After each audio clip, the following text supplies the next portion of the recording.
एटा दीर्घ दिन दाबी थिला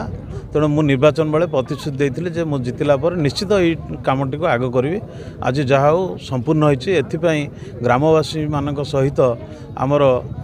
ग्राम्य उन्नयन विभाग सी मध्य सहयोग करिसंती तांकर भल एस्टिमेट करिसंती भल काम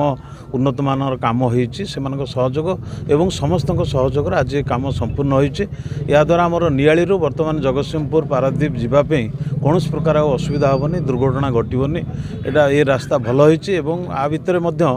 सलई ठारू स्वप्नेश्वर मंदिर होइकरी सिठाल ब्रिज पर्यंत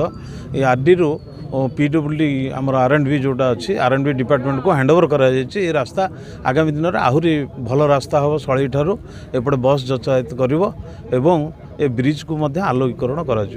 गोटे काम करिया को हेले गोटे मनोवृत्ति दरकार तेणु जदि मनोवृत्ति थिबो निश्चित काम करिहबो तेणु मनोवृत्ति सांगरे समस्त ग्रामवासी सहयोग भी दरकार थिला समस्त सहयोग कले एवं डिपार्टमेंट मध्य पूरा संपूर्ण सहयोग करछि। सबुठ बेसी खुशी लगुच यही कामटा आहरी 4 मास अच्छे संपूर्ण होगा किंतु